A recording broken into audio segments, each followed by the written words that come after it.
I have a stammer due to Parkinson's. It's not there all the time, but there are times when it's worse than others, and I've learned some hacks. I'm going to talk you through what I've learned so far. Now, not everyone with Parkinson's develops this, thankfully.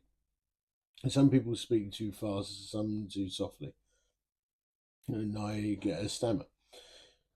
I wasn't stammering in the house earlier because in during the day the cinema knocks it on the head if I don't talk too much. But being a talker, what I've learned is that while cinema deals with most other issues I've got in Parkinson's, it doesn't cut through this. But if I rest my voice, then I do regain some ground. And that's important for those of us with this at work. If you have an important meeting, rest your voice. Don't speak to people. Reduce the amount of phone calls you're having, and don't overload your meetings.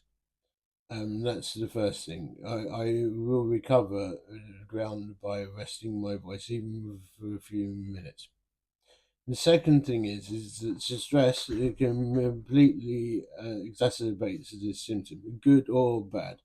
And I thrive off stress, unfortunately, which might be why I've got Parkinson's.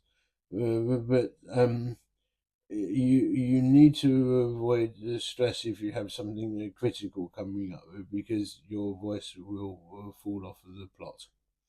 And the third thing I've learned, and this is absolutely fascinating, if I reduce the sensory input, then my voice recovers. So watch this. So if I stop looking at myself and I reduce the amount of inputs my brain is having to deal with, then my speech does recover.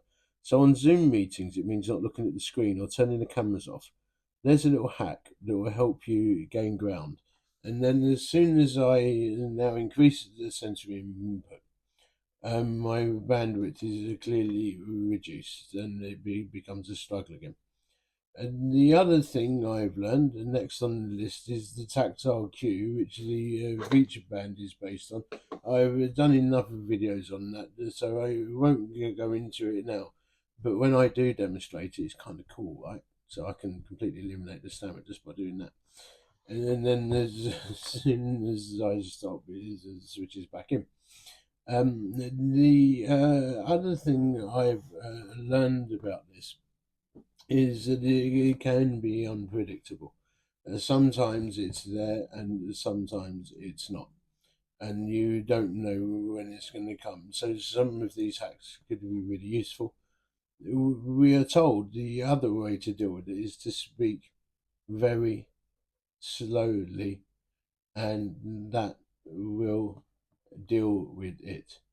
But that's very frustrating for everyone, not least yourself. So I don't particularly do that because I found that to be quite problematic.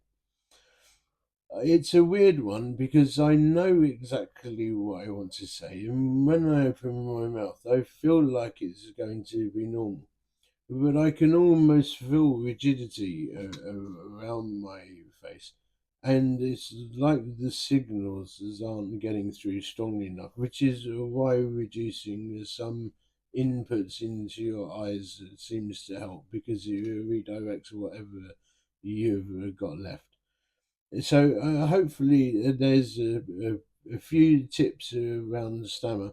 I would say that it's completely improved my comedy timing, and I was already quite a blunt person, and it's made me even blunter, which is both good and bad. But I have to be because I've got a limited capacity to speak sometimes.